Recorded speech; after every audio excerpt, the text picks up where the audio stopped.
You arrived to find the man distraught here, and he took you out to show you something.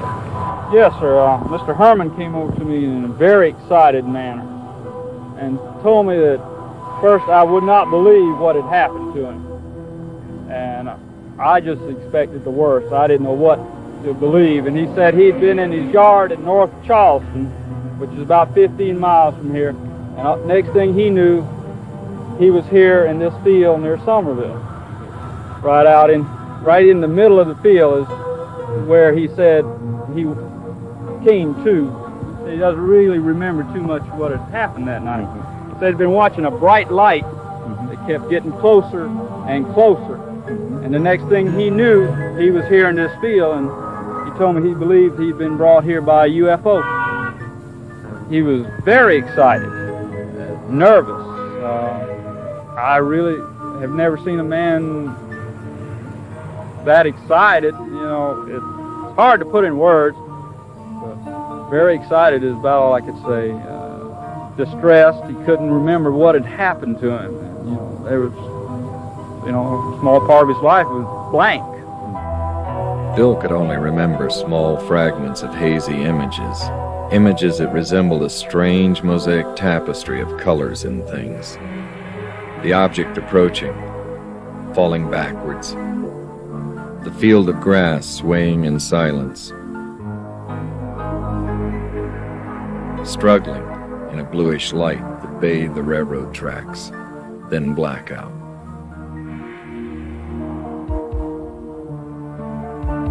Stevens knew he would have to bring in a specialist in hypnotic regression, someone capable of unlocking Bill's scrambled memory. But this would take time to set up. In the meantime, he would call in Junichi Aoi, a seasoned UFO investigator with the Nippon Television Network. And between the two men, they would carefully reconstruct the strange events that led up to Herrmann's abduction. 3 months earlier, this had been a construction site for a new subdivision. It had offered Bill and his wife Patty a panoramic view of the surrounding area to observe the bright, noiseless object in the night sky. The particular evening we were out here, we were sitting, it was about a little after 9:30, almost 10 o'clock. And we saw the object come up, my wife and I. We saw the object coming up this way, up the river, and it was about maybe 900,000 feet above the water. Just a disc of whitish light. And then it kind of rapidly gained altitude, going up at a apex of a triangle, if you don't understand. And then we lost sight of it for a moment. We were both standing outside the car. All of a sudden, right over this area, the big light, just a light that was coming straight for us. Our car was parked over that direction. And we got frightened. My wife got frightened very much, and we just left. I turned the car, jumped in the car and turned the car on, and started to speed out. And looking in the rearview mirror, I saw the light look like it reversed its course and started going back toward the river. In other words, when we close. when we left, when we were gone, the object came toward our car, and then it changed its mind or dropped following us, and it just went back the opposite direction. How big was it when it came close to you? Oh man, the lights from it, huge, big old spotlights, like there were spotlights coming straight for us. And my wife was particularly terrified because, we didn't know what was going to go on. So she said, "Let's get out of here," and we left, man. We was gone. Have you seen the detail of the UFO itself, or just like? Well, you could see a shape behind the lighting. Oh yeah. And when it looked like a dull metal finish, and the lighting itself kind of, more of the lighting stood out than the detail of the object. But the object it looked metallic, like a metallic skin, but the light's in the front of the object. How was the distance between yours and UFO?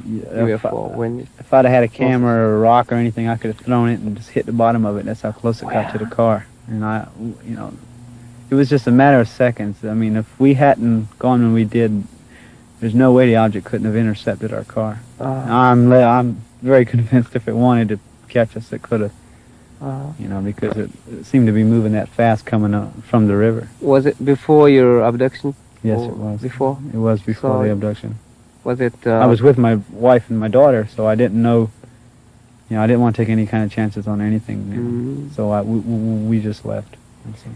So you should be very frightened. With that particular reason, we were, because all the other sightings were just simply watching something moving in the sky, and never anything coming that close to us. I guess I should have looked down the road then, but I didn't know what was going on. Up to that time, I was convinced what I saw was a military project. I never believed it was from another world or anything. I thought since the area is in such close proximity to the Air Force Base, because this area is a flight landing pattern for commercial aircraft and sometimes military aircraft. And that was my thoughts back then. Noticing that Bill is near emotional trauma, Junichi quickly changes the subject. And then most of the sightings afterwards, one of those or a C-130 turboprop would come up and down the river, just fly up and down the river. All I kept thinking, wow, man, I don't believe this.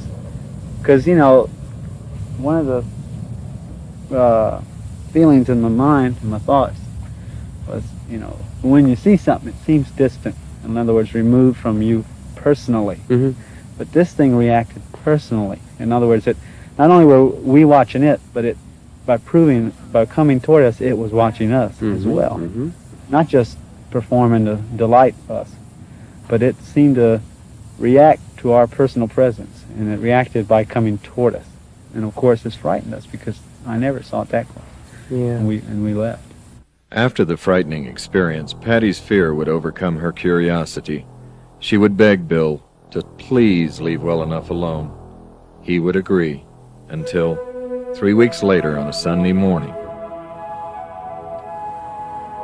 Patty was home, I believe. Yeah, our daughter was sick, and she couldn't go to church. So I got in my car to go to church, and I'm driving down Dorchester Road. And since that last sighting, I had kept my camera in my car fully loaded.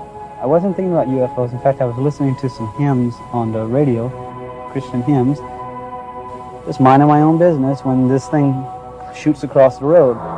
Silver, with a halo of light on the bottom of it. The most pretty thing I ever saw.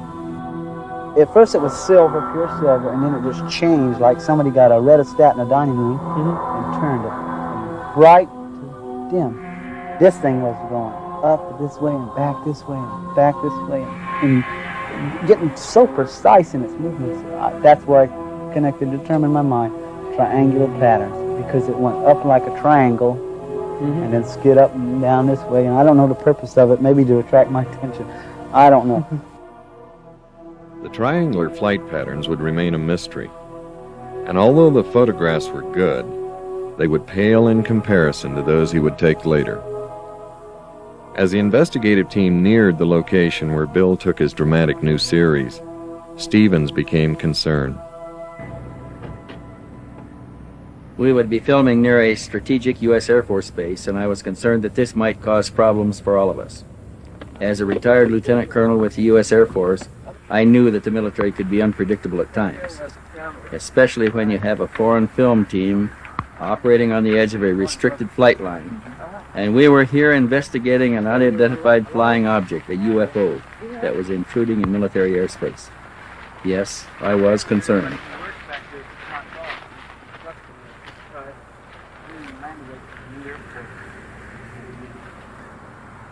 We're at the end of it. Wanted to take off on landing runway. Okay, I'll look on the map right there. The end of the runway, there's a C-141 coming this way, taking off the two. I'm gonna go right over. You ready? Oh, yes, sir. Gonna really right. This is the position that he took the photographs from. How close it was the landing pattern.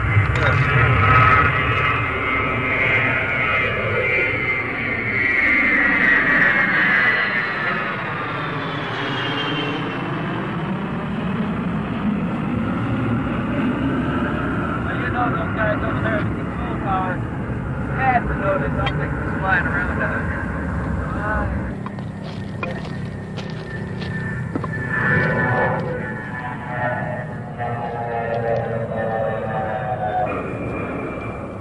The photo session at this site was most intriguing. Had Bill simply followed a hunch, or had he been telepathically guided to the location? Another mystery without any clues. Like I say, I was at work, and I left work to come home. I was on my way home. And on my way home, I had that thought. It was like a impulse telling me to, go somewhere.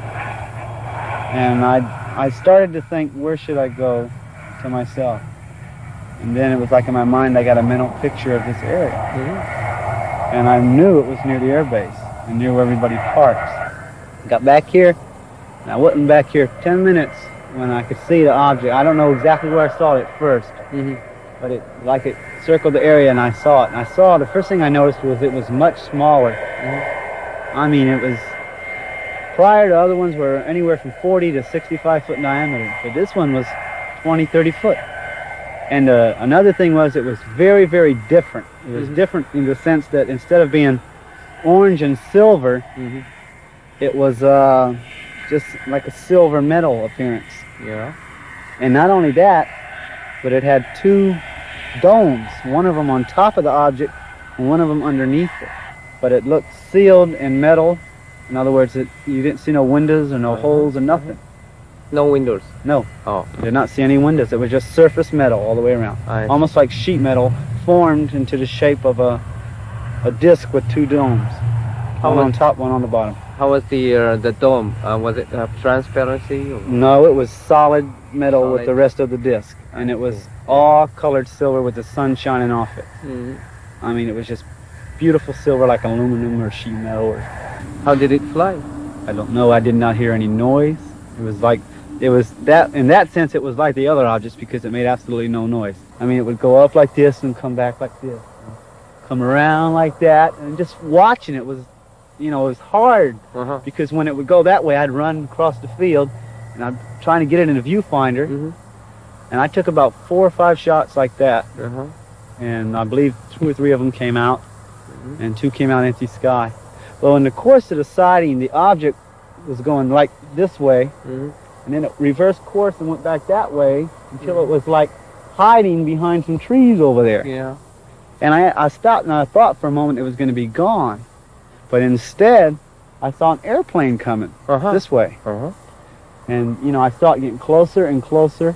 At the same time the airplane was halfway from those trees to where I was at, the object came from behind the trees to start to follow the airplane. Oh. Well, the the way the airplane was coming in like this, and the object like came around like this. It started to come around like this, but instead it went back this way, and on these sides of the trees. Oh. And as the C-130 passed over me, I took a picture of it. And then I swung back. By that time, the object had gone back over here. And then it started to go back, and I took some more pictures of it. And then it came over me like this, and the sun wasn't like this as much as it was over this way. And when it did, the object went straight up into the sun. And for a moment, it was cast as the sunlight hit it. It took on a dark shape. Oh. And I got a picture of that. I did get a picture of that. And then the object looked like it went straight up into the sun. That was the last I saw. I mean, it just climbed and climbed and climbed until it was gone. And I just stood in the field and shaking my head, trying to figure out why I was the one seeing all this, waiting for someone to pull over and get out and say, what the hell was that? Or you know, something to that effect. You know? Excuse my French, but I mean, that's really, I was trying to think of what, first I want to guard the film, and I was praying all my pictures came out, because I knew I had some good pictures if they did come out. Right. What do you think the military people? I'm positive they had to see it. I know for a fact the Air Force people did, because it wasn't hid behind the trees where you couldn't see it. It was like, see that big tree? It was like on the other side, they were just sitting there next to the tree, just hovering right there. And when the airplane came over and it came back, if the pilot saw me, I mean, imagine a pilot that low to the ground, here's somebody standing there with a camera taking pictures of his aircraft. Right. I mean, he had to see me on the ground, because it's an open field. Right. And also the radar man have known about it. Oh, I'm positive the radar. Right. Look, the thing was 1,500. At one point, I'd say about 2,000 feet above the ground, 3,000. And from what I've talked to radar people, they say the radar will pick up anything as low as 800 feet. You know, if they find it at 1,500, they'll sweep the area and then come back and sweep it and try to get the lowest sweep possible in order to detect the object on radar to get an echo fix. And if that was able to happen, well, then obviously somebody over there saw something. There's another one's going to take off.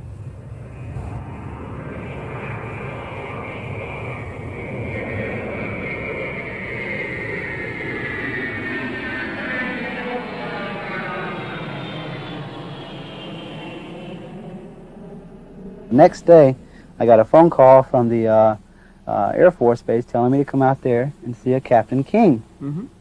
He was interested in seeing my photographs. So I went out to the Air Base with my daughter in the car and got in there and got to the gate, and the guard didn't know what I was talking about. He said, well, Mr. Herrmann, it's 5:30 in the afternoon. Our information officer has been off duty since 12 o'clock. I said, well, somebody called me at 3:30 and told me to come out here by 5:30. And he said, well, wait right here. So I waited, and finally, about 20 minutes later, up drives this station wagon, out gets this fellow in civilian clothes, walks up to me and says, hello, I'm Wade King. What can I do for you? And I said, well, sir, somebody from your office called me and said you were interested in seeing my photographs. He said, what photographs? I said, the photograph of the UFO I took. He looked at me and he says, wait right here. So he went to the guard shack. 5 minutes later, up walks the guard in uniform with a sidearm, puts his hand on my window in the car and says, are you military? And I said, no, sir, I'm not. He looked at me like I was born yesterday, and he said, well, let me tell you this. He said, why don't you turn the photographs over to the captain and let him take it from here? He said, just turn the negatives and the photos over to the captain and let him take it from here. And I said, well, to myself, I said, I was not born yesterday. I said, listen, I'll compromise. I'll give you a photo, and you tell me what you want to do with it. Do what you want. Anything that you think you can help me find out what this is.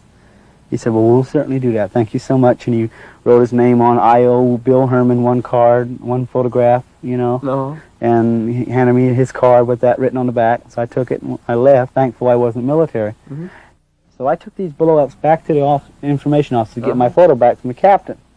The minute I walked in his office, he was bright-faced, cheery attitude, and got up and said, hello, Mr. Herrmann, how you doing? And I said, fine. He said, let me tell you, we put it through our information channels, and this is what they told us. You photographed an F-4 Phantom flying at 5,000 feet. That's what you photographed, Mr. Herrmann. But if you look here, pointing to that picture, he said, if you look here, you'll see the stabilizer and the back tail, and you can even, if you look close, you can see the exhaust. And I didn't know what to do. So what did I do? I pulled out my blow-ups, and I said, tell me something. I put them down in front of him, the same exact picture, and I said, does this look like an F4 Phantom to you? And he looked at it, and he kind of went like this. And he says, now listen, he says, if I was you, I'd just forget you saw it. I didn't know what to do. I didn't know what was going on. I certainly didn't. And as far as I knew, what I'd seen was a military project. I didn't believe it was from outer space or anything like that. I thought, well, man, you stumbled on a military project, and what proves it? The attitude of the Captain King. That's what proved it to me. You know, his attitude, well, if I saw it, I'd just forget it. You know, why would he forget something that's flying in the confines of the Air Force Base and flying so near a nuclear weapons facility and you know, in this degree? Well, I didn't know what to do. And finally, I didn't have an opportunity to take any more photographs, and I didn't know where I should, you know, how far I should get involved in it. You know, my father said, well, if it is government, you're going to find yourself in over your head, and they're going to do everything they can to discredit you, and they're going to hurt you, and you're not going to get, you got to think your family and all this. And I said, well, maybe I should.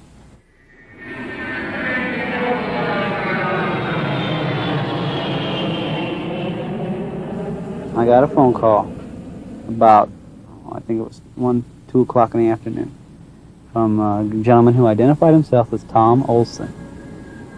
He was in town from Riderwood, Maryland, to investigate the UFO sightings and the earthquake phenomena in Charleston, which has been going on, roughly since October of '77. And he told me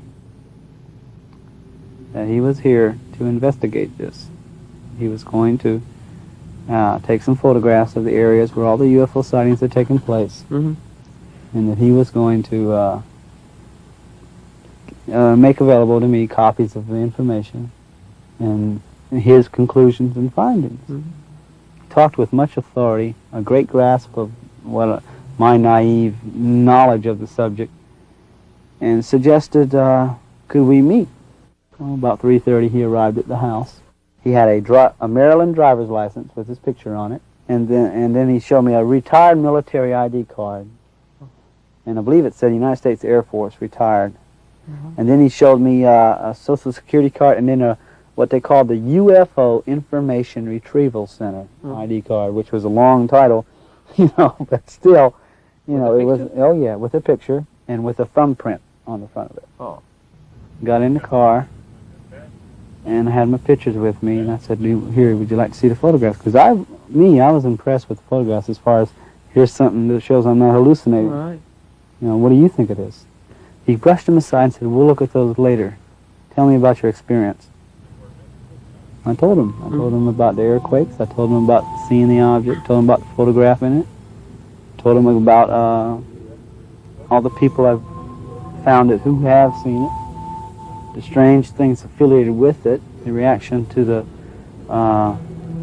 military aircraft over the field and cross-country road. He said, well, how we get there? So we went there. And first we went to Beast Ferry, where the object hovered over the towers and moved in triangles. He took photographs. He took at least 40 pictures at each site. A whole row of 35mm film at each UFO site. He took one picture of me at the first site, and that's all the pictures he took of me. With darkness setting in, the men headed back to the car. And he asked me, he said, Bill, let me tell you. He said, what do you think about taking a polygraph test in relation to this? And we're sitting in this car, and my first thought was, wait a minute, you haven't even seen my pictures. Why do you want to know this? You know, but I was afraid if I felt put on the spot. I was afraid if I said, no, I won't, then he'll just, you know, he'll go to the press, and next thing I know, I'll be on the front page of the paper, big hoax, you know. Then I was afraid, well, if I said yes, it'll get twisted. I'll tell the truth, but they'll say I lied. And then it's their professional credentials against me. And I didn't know what to do. And being naive as I was, I said, okay, I'll do it. Now, I assumed at that moment in time he meant 3 weeks from now, 2 months from now, a couple days from now. He said, okay, we'll go to the hotel and do it right now.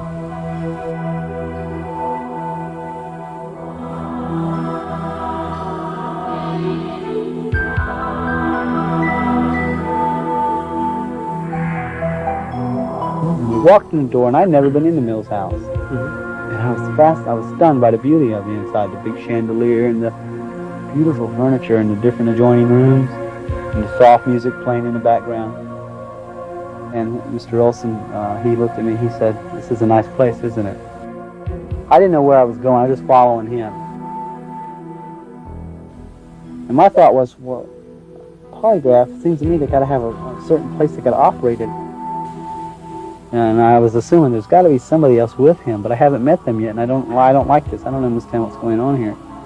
You know, it seems like there's something not right here. But I wasn't gonna blow the whole thing and walk out, say, no, I don't want to do this now.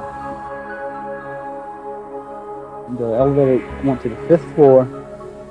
We walked out of the elevator, walked up a little hallway in front of the elevator till we got to a big hallway. And we took a right, walked all the way down. It seemed like a long walk. And we turned right again, walked up another hallway till we got to the last room down the hall. And the thing I didn't like about that room was it was separate from the rest of the rooms. There was like a little box closet. I heard him tap on the door twice. The knob turned. I walk in the room and there's 2 other people in there. And one of them introduced himself as, he kind of mumbled when he introduced himself. He said, I'm Dr. Blah, blah, blah. He shook my hand. The other fellow says, no, I'm so-and-so with the Riderwood, Maryland Polygraph Association or something like that. He said, well, sit over here. And there was looked like a flat machine, looked like a briefcase almost. And when you open it up, there was like a polygraph machine itself. Now there was all kinds of little wires running out of it. He did not ask me to sign anything, which I felt, not that I wanted to sign anything, but something in writing to protect my rights, you know.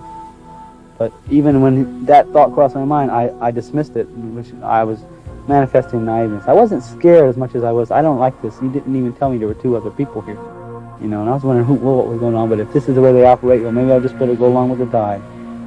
But when the doctor, the guy who identified himself as a doctor, walked over to the bed, picked up a black satch doctor's bag, and pulled out a hypodermic needle in a little syringe, put them together, and then reached in the bag and pulled out, looked like a greenish liquid. Put it into the needle and said, this is going to relax you. Now I was scared. I wasn't afraid I was going to die. I just didn't know what he was going to put in me. And I started, my voice quivered, and I asked him, are you sure that won't hurt me? He said, no, Bill, this isn't going to hurt you. And I rolled up my sleeve, and he punched me right here. And I saw it go in me, and I sat there a minute, waited for me to die, and I didn't die. And I sat there, and I felt very, very relaxed. Very relaxed.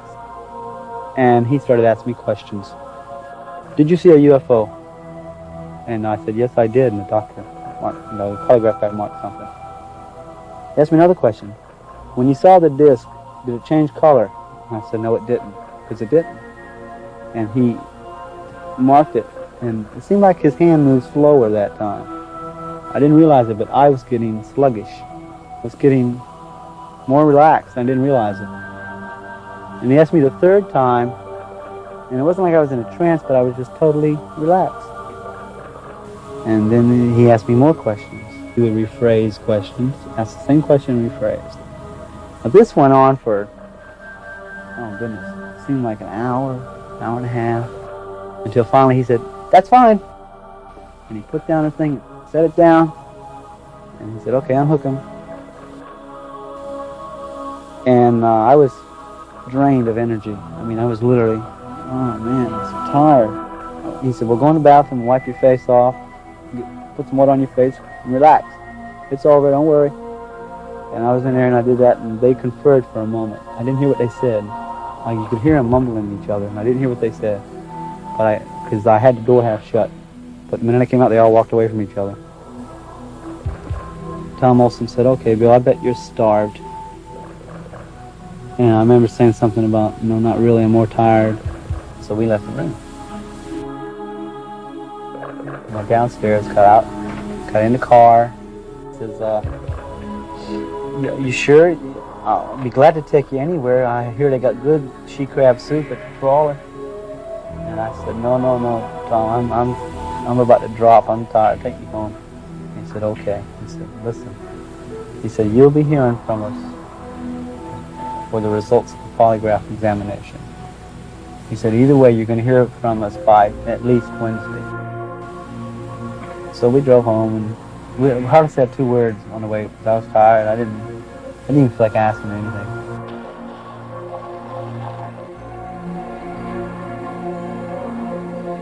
We pulled into the yard, and the minute I opened the door, the cold air hit me, and I was, cool air hit me, and I was, refreshed for a moment. I said, "Tell me something, Tommy." I said, "Where do you think this thing is from? I mean, it's military, ain't it?" He said, "Who's military?" And I said, our military." And he said, "I wouldn't bet on it." And the way he said that, I'll never forget it.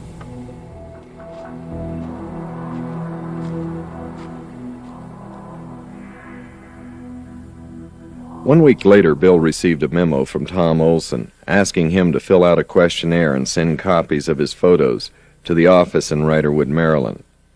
Shortly thereafter, a mailgram arrived from Tom Olson.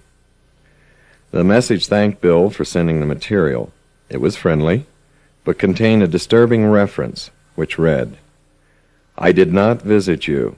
It was someone else, and I have no idea who. Signed, Thomas M. Olson, President, UFO Information Retrieval Center, Riderwood, Maryland." To this day, Tom Olson in Riderwood, Maryland, swears up and down he never seen me, and I believe him. I believe him with all my heart. That this is not the same Tom Olson who lives in Riderwood, Maryland, and is a UFO information retrieval. Now, see, this guy didn't identify himself as president of the UFO Information Retrieval Center. He just is a member. The real Tom Olson is the president of the UFO Information Retrieval Center. Right.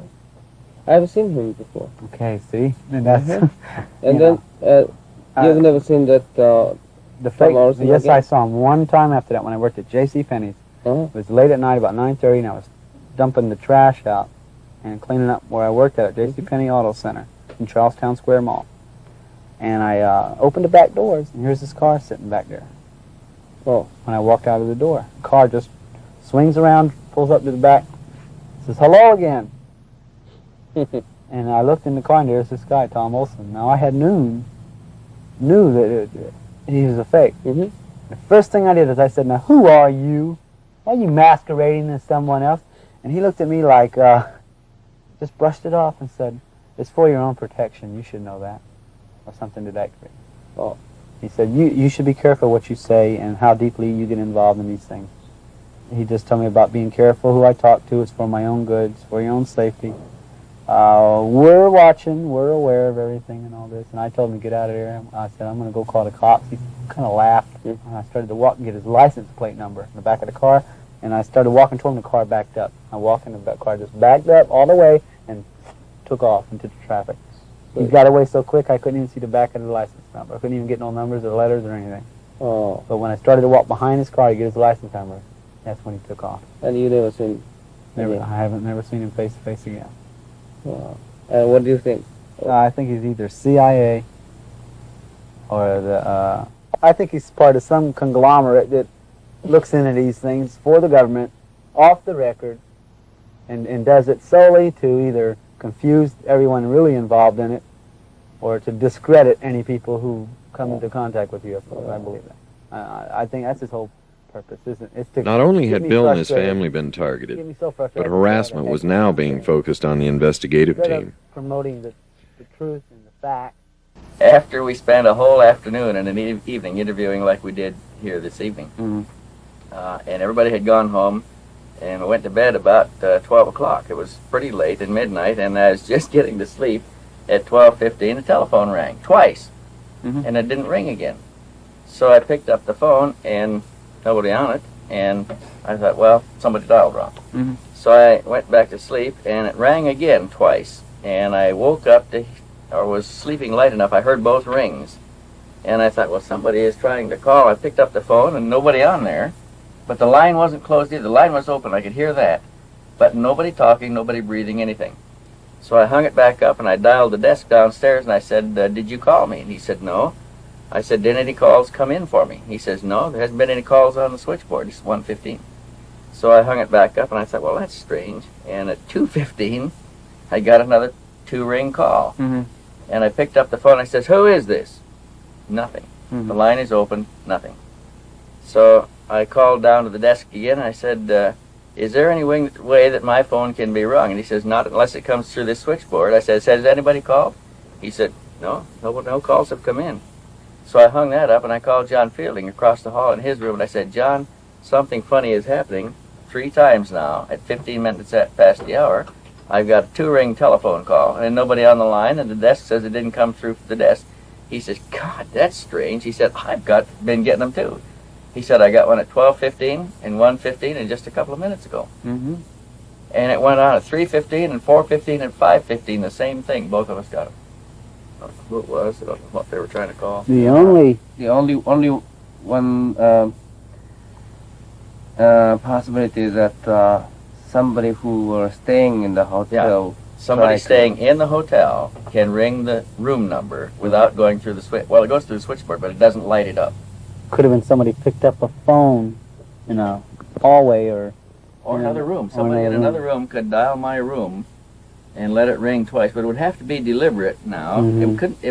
It could be accidental, but it's not accidental if you get it 2 rings each time. Mhm. And it happens 5 times during the night at exactly 15 minutes past the hour, and there's nobody on the line. There's too many things there that it can't be coincidental anymore. It can't be accidental. Right. And for 2 different rooms across the hall, the only ones that were being disturbed. So is that the kind of warning? I mean, I don't know what it was. I was talking with Harry Levelson over the phone, long distance, Mhm. in New York. I believe he was at Omni offices at that time, or I don't know if he was at his home residence. But anyway, in the course of our conversation, there was this noise. I'm going to duplicate it this way, and the phone itself Mhm. in our conversation. Didn't start the minute we started talking. Started when we started talking about the UFO. It was like noise. just noise, just a click, click, click, clack, click, clack, click, clack, click, click. You know, Harry says, "What is that?" And I says, "I don't know what it is." And he says, "Well, listen." And so we listened some more. And finally he says, "You know, I know what it is. Somebody listening on us, and now they're disturbing us." And we talked in spite of it, and it still kept on going until it finally just stopped when we were talking. So I don't know what it was. Here's another strange thing. Harry Levelson came down to visit Bill, and he made plans to come down with his girlfriend, telling nobody in the office where he was going on a weekend, and arriving quietly and unannounced. They arrived in Charleston, checked into the motel, and 15 minutes later got a telephone call from a lady who said she worked for a television station, wanted to interview Levelson on his visit to Charleston. Who do you think they are, Wendell? This is not the first case that we have investigators alleging that they are somebody else, false identifications. It comes up quite frequently. I have got to believe anybody that is that well equipped and has that many apparently valid identification cards is coming from an agency, a covert agency that is able to do all of these things and adequately financed. And I can only think of one that comes to mind right away, and that would be an intelligence organization. And the only intelligence organizations we have here are government.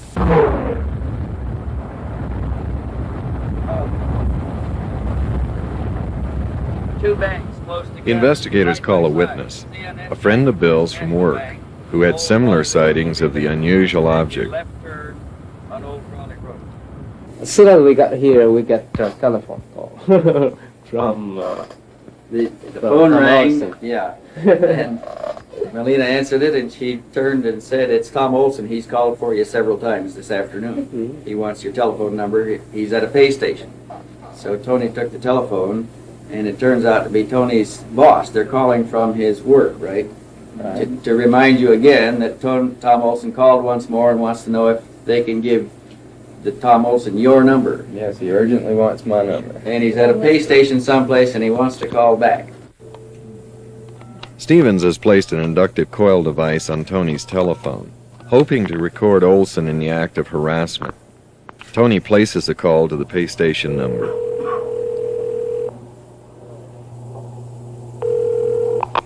Hello? Yes, is this payphone? No, sir, it's not. Let's see, do you know Mr. Tom Olson? No, sir, I don't. All right, thank you. Olson had managed to send an ominous warning. To the investigators, we know where you are and who you are talking to. We are watching and listening. To the Martins, we know where you are employed and where you live. If you value your job and your privacy, back off. Unshaken, the Martins agreed to the interview. We passed the King's Grant area on Dorchester Road, and you've got a column of, it's like a wooded area. You've got woods on both sides of the road. And it seems like it just hit us at the same time to look up. Now my car, all the windows are tinted in my car. I've got a band across the front windshield that is blackened out, and you can only see at night. It's real hard to see out of any of the windows unless you see something that's coming directly in front of you. Okay, I'd say the object appeared at an altitude of probably about 500, no more than 1,000 feet up. Was when I first saw it, and it was anywhere from an eighth to a quarter mile in front of us. It came down, I'd say, at about a 70-degree angle.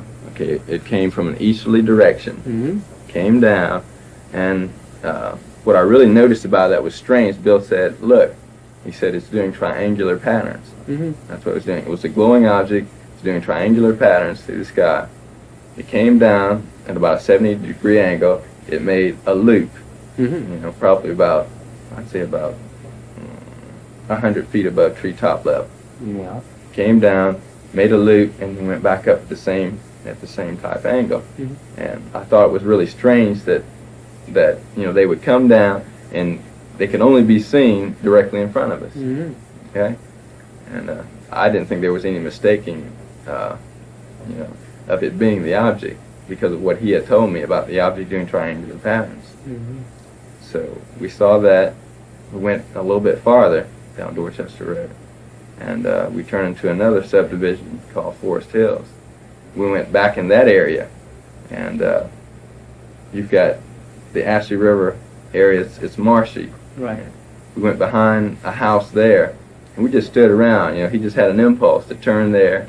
We went back there, and we stood around, and it was like someone cut on a light bulb out in the far distance. Just saw a bright flash, and then went back out. And I thought about it. It could have been the object. It may not have been. I took into account quite a few different things. I noticed that just prior to seeing the object, we had a C-141 fly overhead. And it was heading towards the base. You could tell the size of it, the lighting, things like that. You can usually tell, what type of object you have in the sky. I've been around military objects for quite a period of time. I've lived on military installations all my life. I've seen, what flies and what doesn't, and I've never seen anything like that. Tony would answer a nagging question that had eluded the investigators. How long had the Charleston area been undergoing UFO activity prior to 77 and 78? I had my first sightings back in 1973 while I lived on Charleston Air Force Base. We had a flap that lasted for about a period of a week where we had numerous sightings. They were multiple sightings where you had 3 to, I would say, up to 9 crafts in that area, mainly over the Charleston river basin. It was a circular type object that had a dome on top. It had lights that were revolving in a counterclockwise rotation. I can even remember think it was a football game that they had on the base, and I don't know how true this is. I heard it from quite a few different people. They said a saucer-shaped object came over the football field, hovered above the game for a period of 5 or 10 seconds, and then just shot off towards the Ashley River area again. When was that? This was right back, I guess it was during 73, 74, right around that same period of time. When we were having quite a few UFO sightings in the area. Which area is the most frequently you have observed the UFO? Okay, it's always been associated right around the Ashley River area. From Somerville, I'd say up as far as the end of Dorchester Road. So it seems like most of the sightings are associated right around a military type installation and also around the Ashley River area. Yeah. There have been numerous sightings, particularly right around in this area. There's been a few at the Barnwell nuclear plant, Naval Weapons Station, the Navy base, and quite a few right around the Air Force base. So it seems like whoever or whatever we're dealing with, they tend to want to know something about our military. Is there any possibility that... Junichi asked Tony if there's a possibility that the objects being seen could be a secret military project. Air Force. Of course, you have to take that into consideration. That could be something like that, but unless our technology has really advanced beyond the point that I think it has, I wouldn't necessarily consider it to be so. I would tend to rather think that it is something of either an extraterrestrial type nature or something that's totally unknown to us. Certainly, yes. Knowing that they are under physical surveillance and possibly electronic surveillance, Stevens calls the next witness from a safe phone.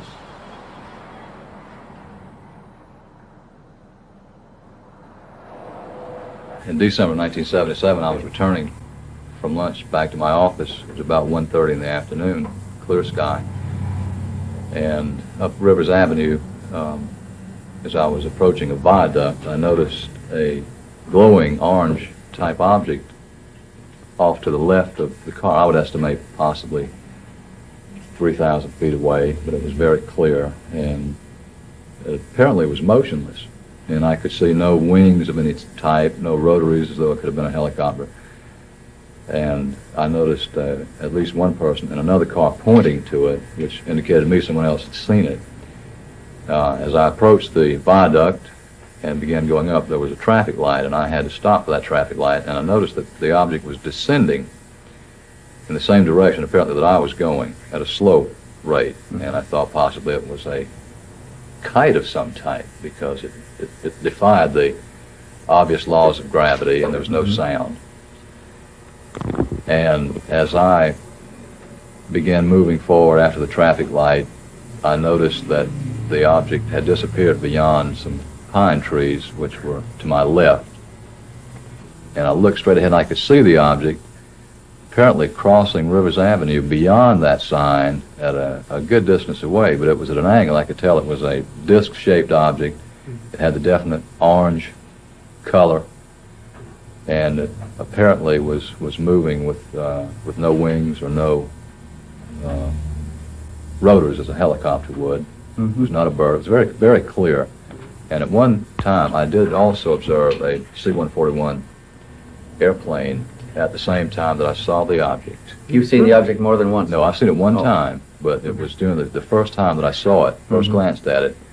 Way beyond the object was a C-141, apparently coming towards the Charleston Air Force Base. Yeah, I was going to say the description you just gave of Rivers Avenue and the viaduct and looking and going towards the trees positions the object roughly in the vicinity of Charleston Air Force Base, or just to the east of the base. Just to the east. And you saw Southeast of the base. a C-141 in the air, either in the traffic pattern or landing, which would confirm that. Right. So the object was operating within the landing traffic pattern of Charleston Air Force Base, if we're guessing right. That's correct. I would estimate that possibly the object was, I would say, between myself and the Cooper River, which is the Navy Yard facility. But it would be difficult to say exactly how far. From your perspective, could you form any kind of an estimate of its size, its diameter? I would estimate between, say, 25 and 30, say 25 to 35 feet in diameter. Do you think the C-141 noticed that the UFO itself at that time? It would be difficult for me to Yeah.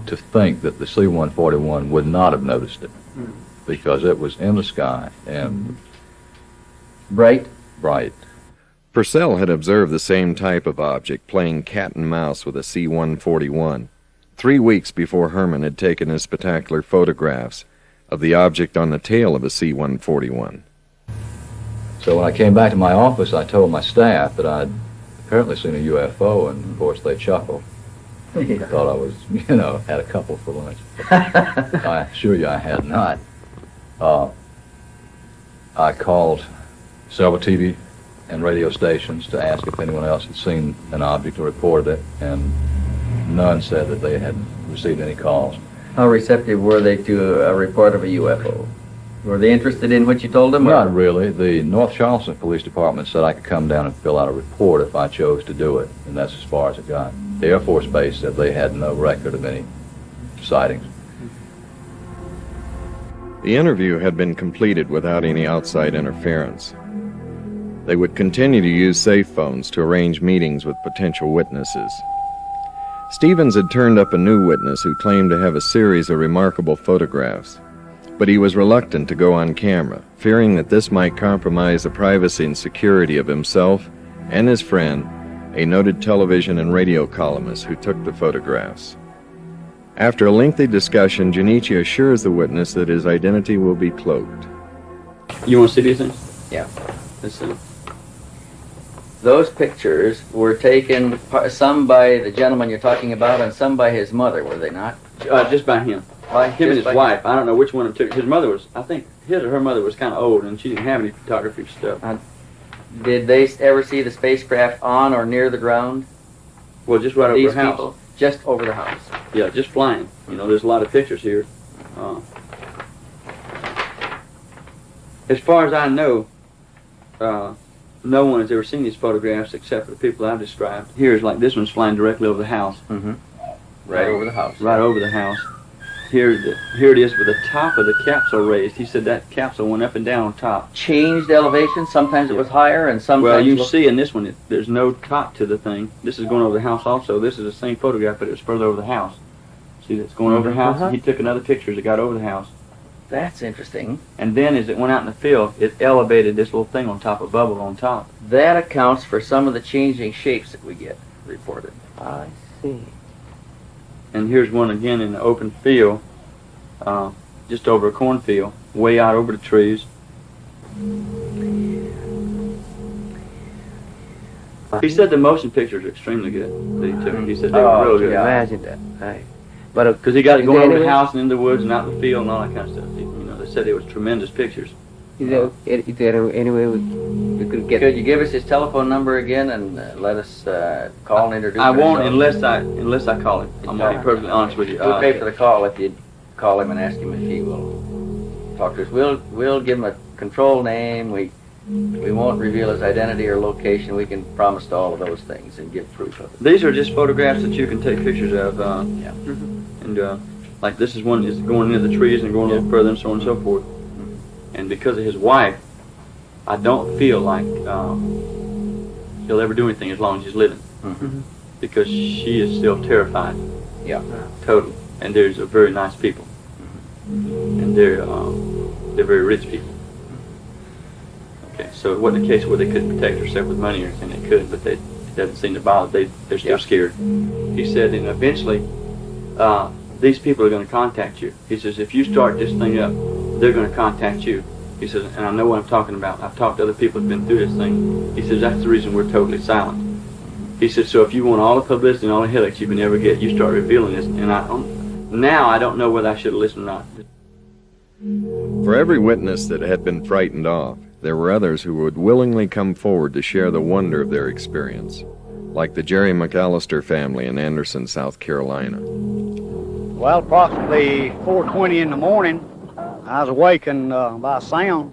I thought it was a helicopter crashing here in the backyard, and I woke up and the whole entire inside of my house was lit up real bright and outside real bright.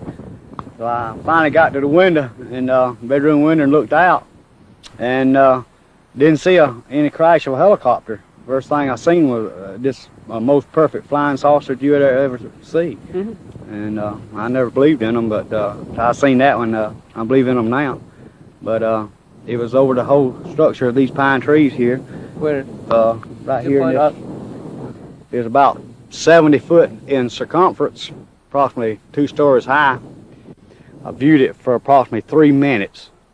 But in turn, I had a broke leg, and I grabbed one of my crutches and finally hit my wife in the leg and got her awakened, and she got to the window, and she said, oh my gosh, how beautiful. And so it was sitting there hovering over these pine trees, and as it was hovering over the trees, it was still floating, just up and down motion, clockwise, just like that. Then when it got ready to leave, it just turned up, tipped up on edge, and just went off like a streak of lightning. The saucer landed in his front yard, came down in his front yard. They went to his house, and he drew this sketch. Yeah. And about an hour and a half later, the Easley Sheriff Department called me and asked could they come down and me draw a sketch of the saucer that was here in the backyard. I said sure. So they came down, approximately an hour and a half.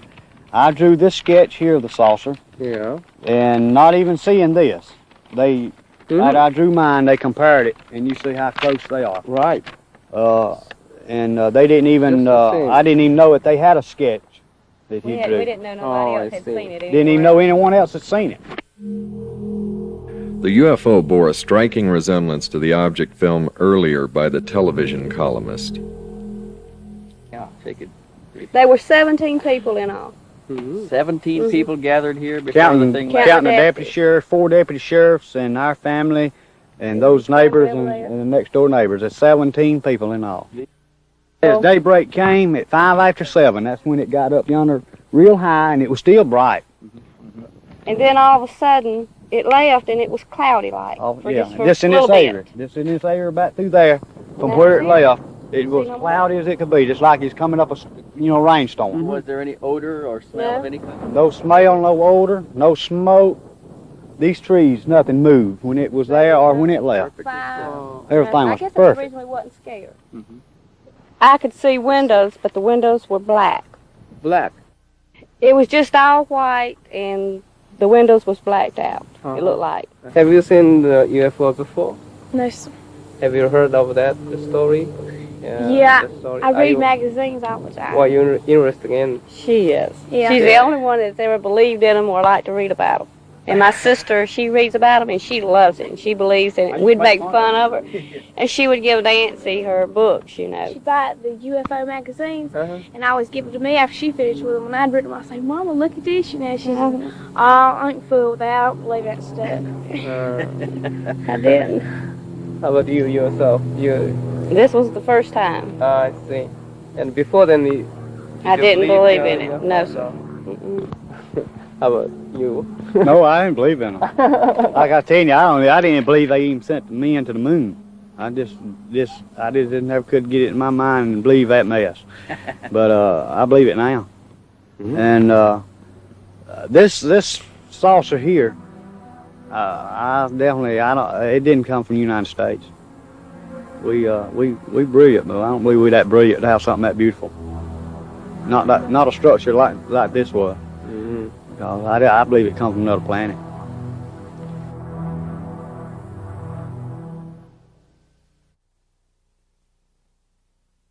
That buzzing sensation works its way into Bill agreed to undergo hypnotic regression to fill in 4 hours of missing time.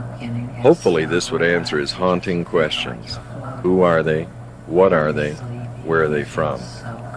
It would take almost 4 minutes to get him under. What happened, Bill? Saw the object. What object did you see? A disc.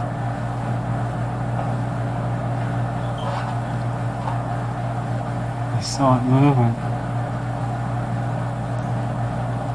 I pointed it out to my wife. Just relax. Relax. Stay where you are. Keep the program where it is. Just relax. You're unaware of any sound other than my voice. It's moving over the towers. I can see it. Patty, I'm gonna get a better look at this. I'll be right back. I better call Larry. Larry? It's back over the area. Right now. Yes. Yes, I'm going out there now. You try to get on the other side. Okay. Bye. I'll be right back.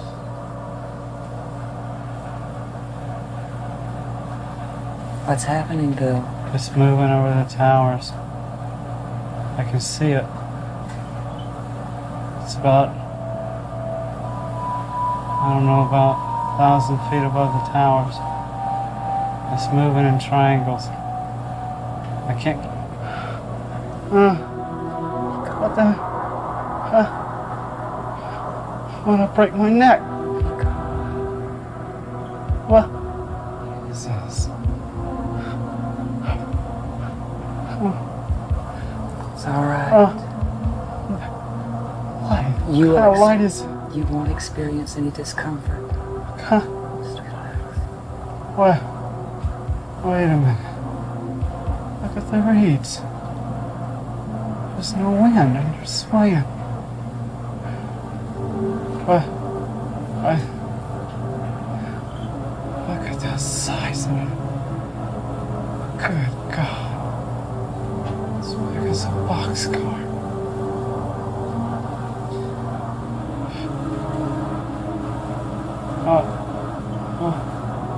Where are you, Bill?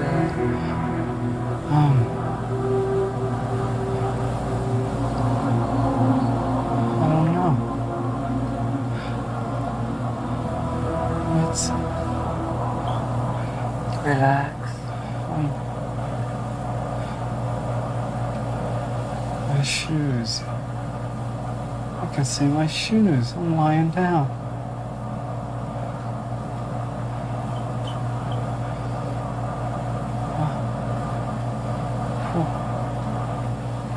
What's that?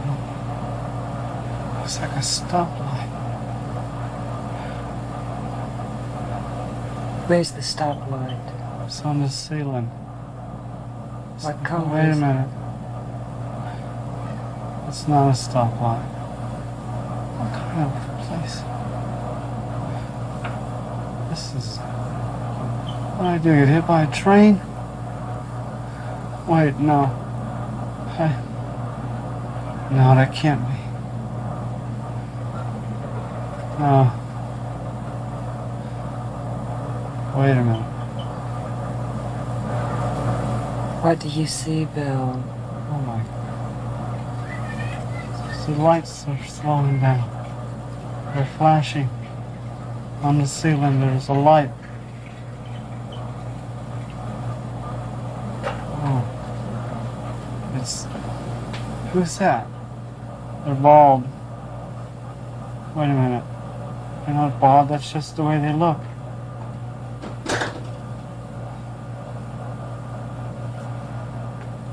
They're dressed alike. What are they wearing? They're wearing some kind of suit. Some kind of leotards of some sort.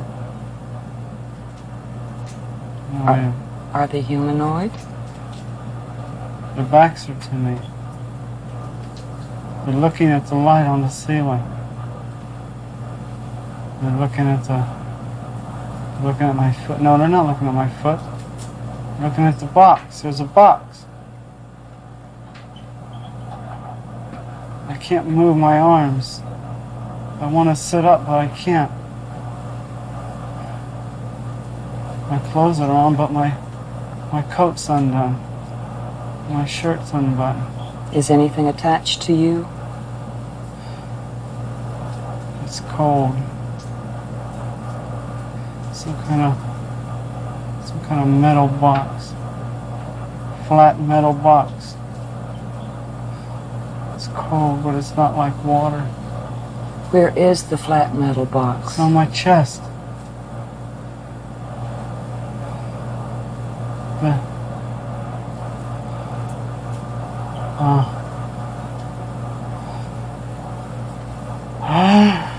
Relax. Relax. Oh, God. Relax. Who are you?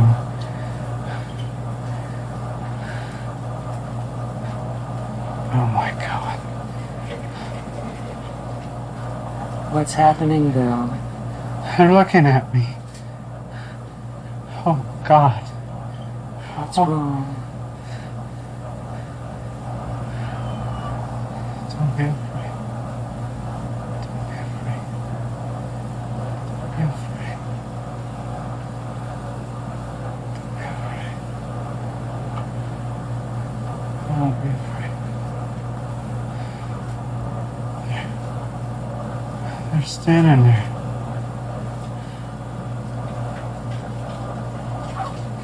What do they look like? They look like fetuses. Like what? Fetus. A fetus? Yeah. A grown fetus.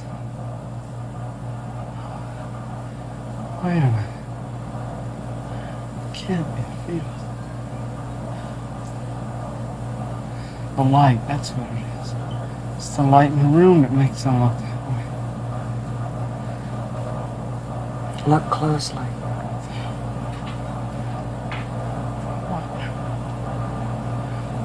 That's strange. What's strange, Bill? Their eyes. They don't have no whites. I have no whites. It's just brown. It's dark, black, brown. It's just a circle right in the socket.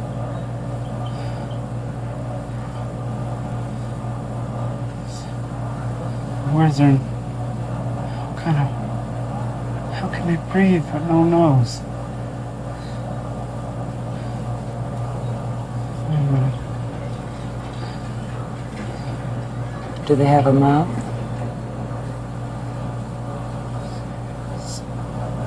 It's a slit. A straight line. Lips are no lips. It's weird. Do they talk through their mouth? I don't hear no talking. Where are you from? Who are you? Answer me, for God's sake.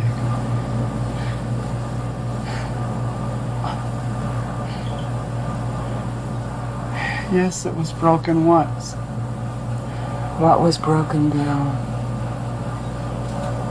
When I was younger. I fell off a sliding board. I broke it. What was broken, Bill? My arm. Who asked you? He asked me. He who? The one on my left. He asked me.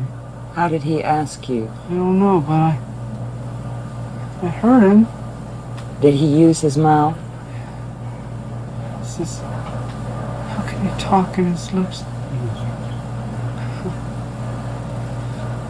All right, go ahead. Wait a minute. Where are you from? All I remember is the pain. It was intense. It hurt.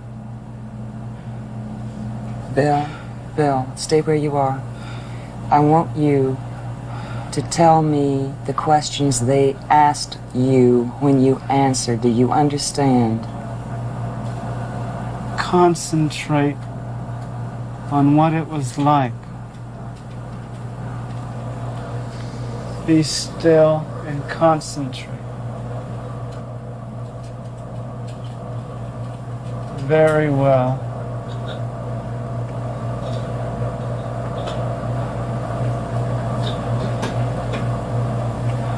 He's moving a box off my arm. You can tell my arm was broken by looking at the box. For goodness sakes, that was so long ago.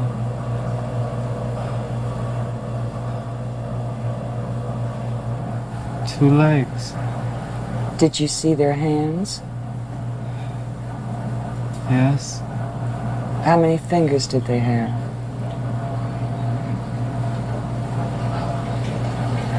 They're all the same size.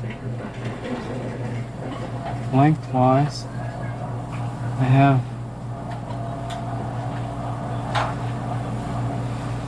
4 fingers. And it looks like a thumb, but it's the same size as the fingers.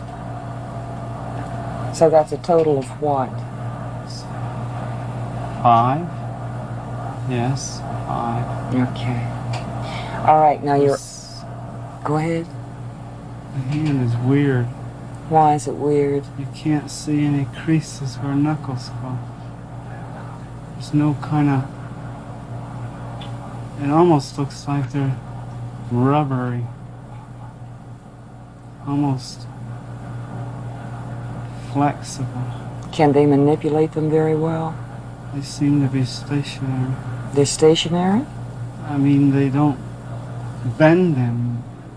When they bend them, they bend the whole hand. All right, Bill, let's go from... They can't even be 4 feet tall. How tall? 4.5 feet. They can't even be that tall. My goodness, they're small.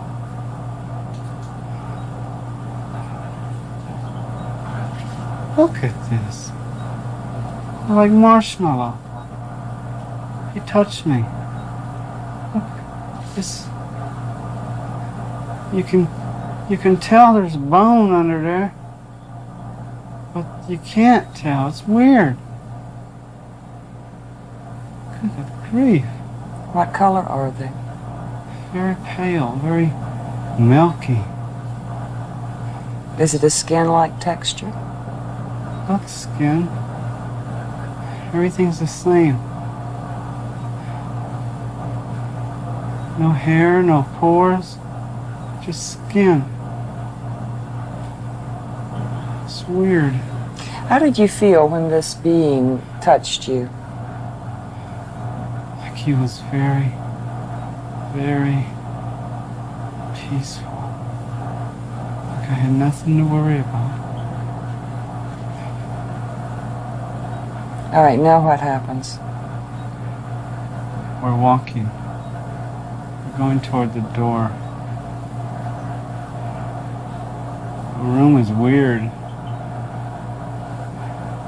It's different. I don't see any strange. There's no creases, no borders. And the door is smaller than the back of the room. It's weird. It's distorted. Why, in what way is it distorted? I can't. It's like everything is molded into a shape. And it doesn't stop, it just goes straight out the door. Just molded. Like a bathroom tub. Yeah, seamless. Just molded. That's all I can think of. Go ahead. We're walking, we turn left. The one who talked to me is standing beside me. The other two are behind us. We're walking down the hall. We pass the room. The door is open. We go to another room. We go in it. The hall, it winds in a circle. Everything's the same color. You said the hall wound in a circle. Did it wind in a circle up and down? Just both directions is a circle. It's hard to relate it. Did you traverse that? Everything's molded the same way. Council Control Center. Council control See? center? Console. Console. Yeah. Console? Yeah, that's what he said. Console. Control Center. All the network craft are controlled from similar centers. Network craft? It's the term.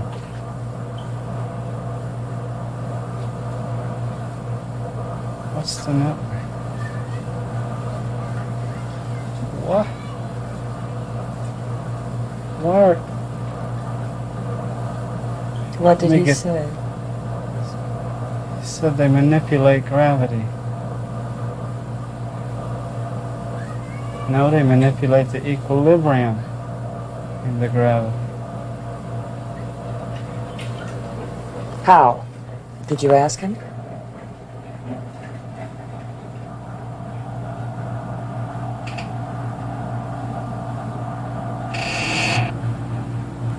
In hydrodynamics and reverse osmosis. A technique of reverse osmosis. They've been doing this roughly 50 years.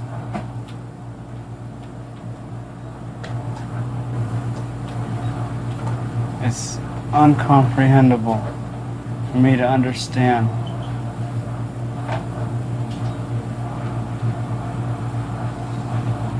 Why are they telling me this? Bill, let me ask you a question. Did they, at any time, promise you or tell you that you in any way would remain in contact with them?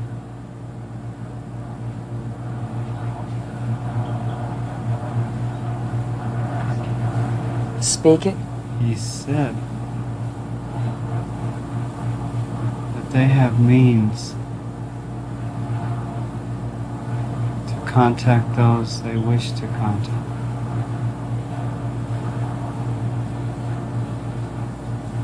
He said, we will meet again. Did he say when? No. All right, you're back in the console control room. Now what happens? The light on that checkerboard is flashing on and off. First red, then white, then red, then white. And those balls to their left and right are spinning. And the one sitting at the desk, the one who spoke to me said that I could go and look. And I walk, and when I do, the one sitting at the desk get up and step back.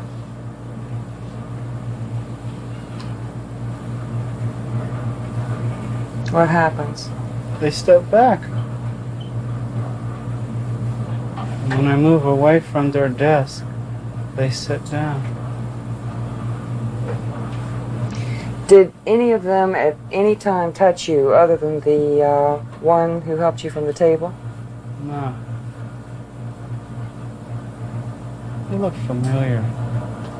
You're in control center now, where the lights flash red and white and red and white. Yes, yes. Yes, motioning me around the room. I'm looking, everything looks funny little writing on the corner of every block. And it looks like squiggles, lines. Can you read it? No, it's different. All right, Bill, I'll tell you what I want you to do now. I would like very much for you to move your time to the point where they release you. Just a few minutes right before they release you. Now what happens? We're walking down the hall. We've left the place where the propulsion was. The big round balls. We went in a little closet, some kind of little room. We walked back up, like a diagonal hallway into a little closet. And the door behind us shuts and the one in front of us opens. But when you step into it, you don't see no door. It's like it's seamless or something. It's just, you can't even tell it's there until it opens. The one tells me that the time has arrived. Something about the time has arrived. And that they're sorry for the stress that's going to result from our release. But those sympathetic to my experience will help, although the majority will reject it. They say we're going to meet again. That's what he said. We will meet again. They motioned me on the table, and the minute I touched the table,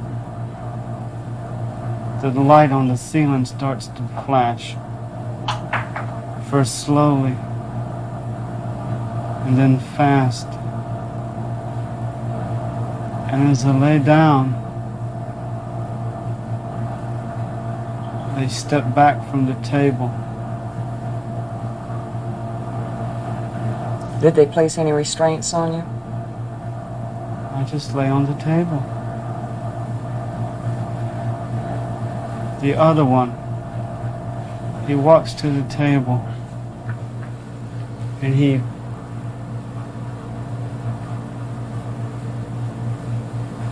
putting the binoculars around my neck. He must have had the binoculars the entire time.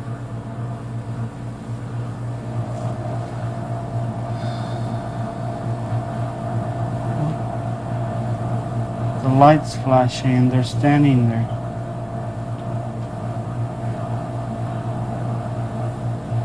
What? Wait a minute.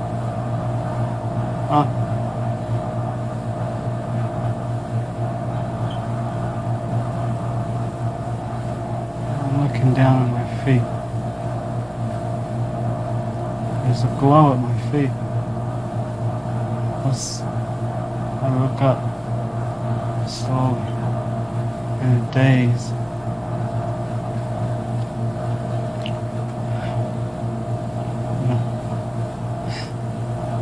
Oh God.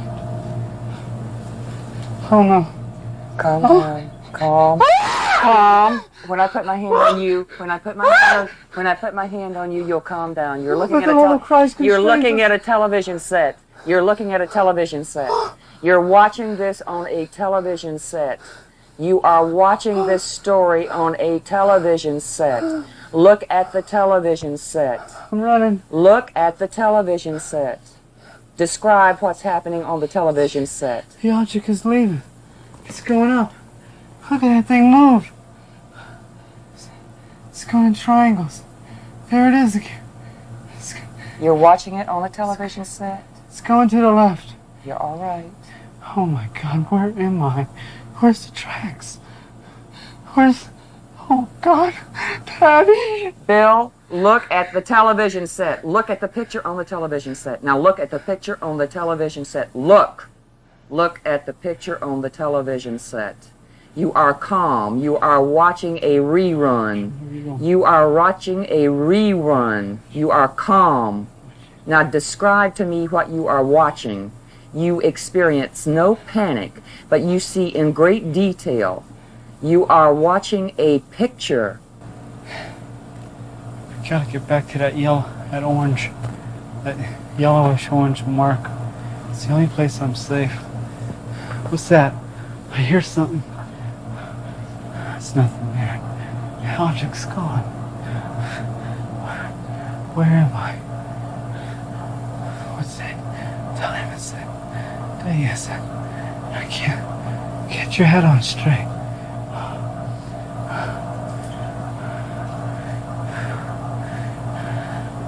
Height nor depth nor soul can reach separate us from the love of God in Christ Jesus. For God so loved the world that He gave His only begotten Son. Calm, get a hold of yourself. Relax. Calm down. Relax. It's over with, Bill. Calm. Bill, look at the picture on the television set. You are watching a rerun of what happened to you. You have already experienced those emotions. You don't have to do it again. Okay. Sorry.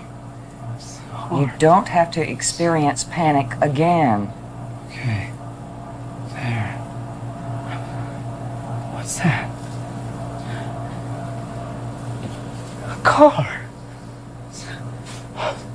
There it goes. I gotta get out there. Do I go or don't I? I'm going.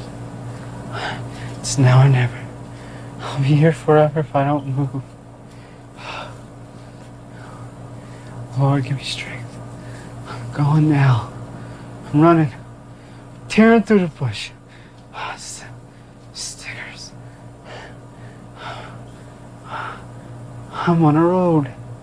Oh, thank glory there's a road. Highway. Street. There. Yes. Hey. It's a car coming. It's a car coming. Hey. Stop.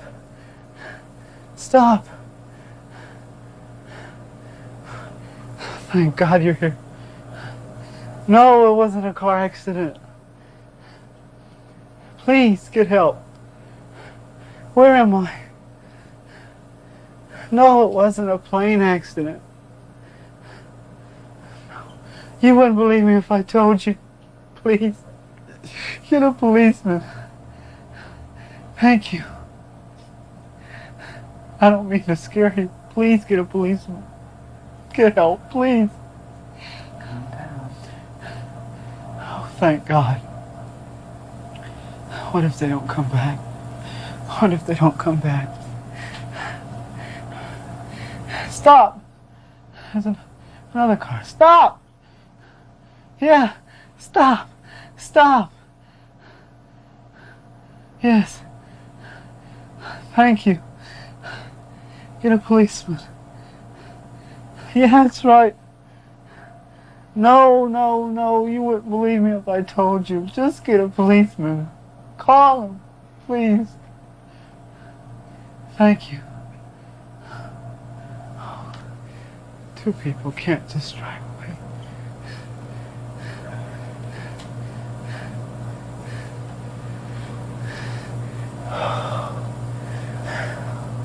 Yes? They're back. Yes, they're back. My name is Bill Herrmann. What time is it? Where? I can't be. Just a minute ago it was 9:30. Where am I? A part of Charleston. What? Wait a minute. That means, oh my God, I can't be. Oh no. I was standing in Charleston at 9:30. I saw a light in the sky. It had dropped to the river. I saw. Eric, who is? Yes, thank you.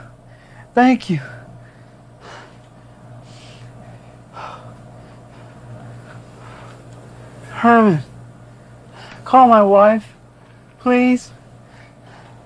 Thank you. I just expected the worst. I didn't know what to believe. And he said he'd been in his yard in North Charleston, which is about 15 miles from here. And next thing he knew, he was here in this field near Somerville. Right in the middle of the field is where he said he came to. He doesn't really remember too much what had happened that night. He said he'd been watching a bright light that kept getting closer and closer. And the next thing he knew, he was here in this field, and he told me he believed he'd been brought here by a UFO. Listen to me, Bill. And Bill, you're floating now. You're back in the present and you're asleep. You feel very good and very relaxed. how are you? Oh, I feel like I just slept for an hour. It feels so good. Good. I'm glad you do. The session had formed a bridge from illusion back to reality, allowing Junichi to probe for more information. He asked Bill what had frightened him the most. What I can recall. To you. Scary thing? Scary frightening thing? I guess was the disorientation when I was released. You know, trying to comprehend where I am.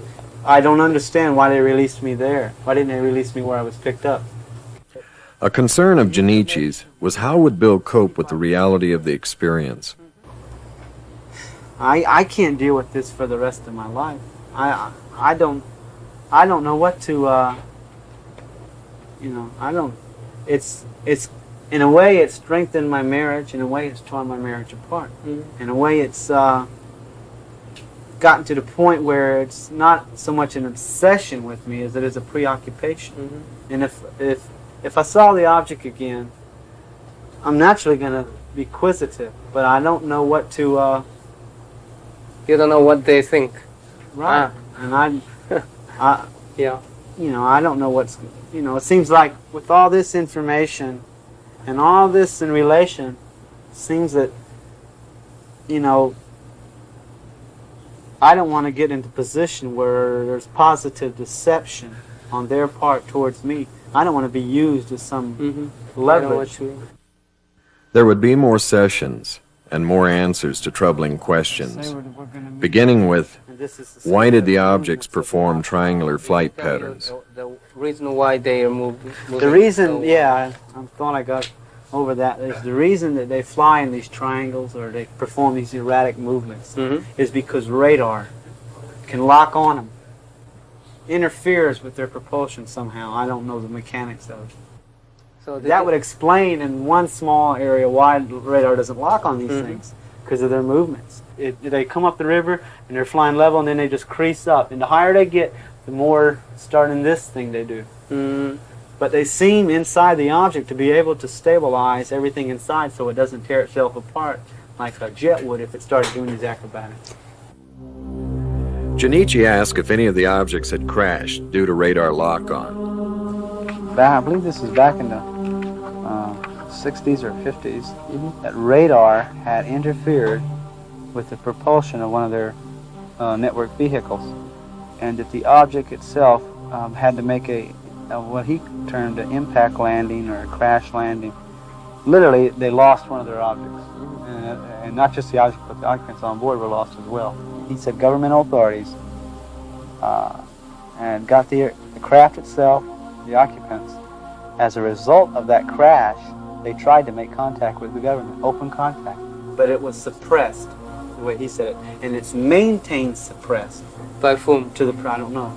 By the way he said it, Earth governmental powers, and that it was maintained suppressed, and they're just, you know, in the future, when the threat of abuse can be removed, then they'll try it again. When will it be? I don't know. I do know that they said that the objects would be continuing to be sighted. Sightings would increase. People would observe them in action, and that this was going on. It was going to keep going on. They have gone the route of selecting different people in the populace and revealing themselves to them, I guess, and trying to establish awareness of their presence by doing that. How did they contact you? Junichi asked Bill, why was he contacted? It seems to be that they start out, you know, just normal sightings. And if the person indicates a willingness of some sort, then they'll return. They said they have means to notify those they wish to notify. They told me that the field where I was released, someone else had been released in that field. I've been searching for who that person could be. Well, I don't know.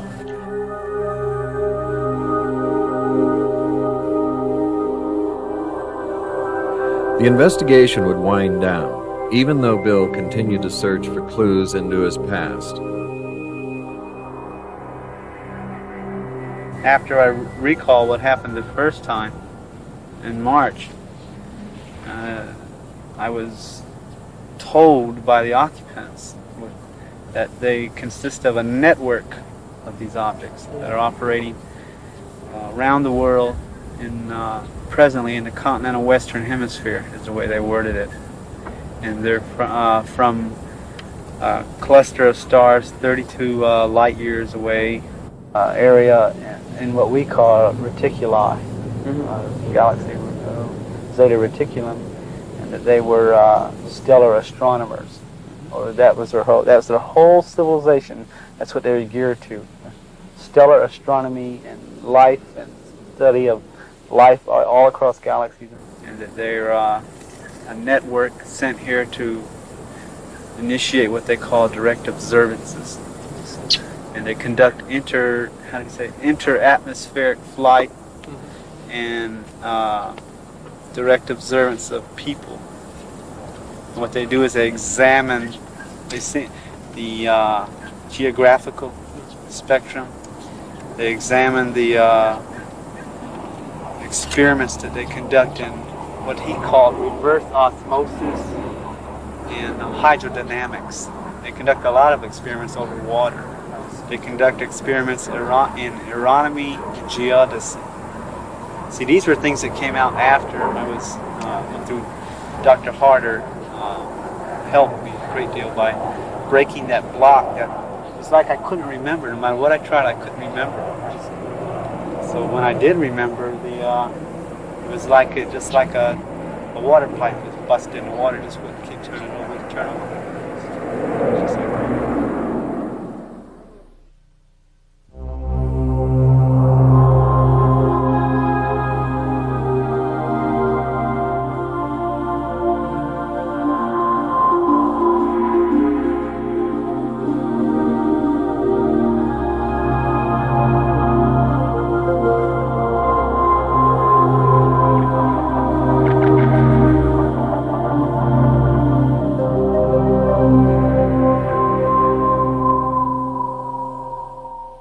Like a reddish background, like almost like combat lights in a military ship, like a darkroom red light. The emotion was that way, that I felt like I was an ant and they were a human standing next to me. I felt afraid because I didn't know what was going on. I felt like this is totally foreign to everything I believe. All my emotions and fears were just tossed aside by the comforting assurance of what he said to me. Just, don't be afraid. I heard the voice, but I did not see the lips move. I heard it as clear as you hear my voice, in English. It was in English. It was a little symbol, looked like a serpent with wings, like a half fish and half snake. And it was the most strange, eerie sensation when he touched me. It was like I knew him from somewhere and I couldn't place it. It was like, wow, this is like a buddy you knew when you was growing up, and suddenly here he is again. I towered over him. I mean, they were smaller than me. I could have tossed them aside with a good right hook, but I didn't feel threatened that bad. And the feeling was so soft and gentle, and yet at the source of that gentleness and the source of that softness, there was total control of the situation around me.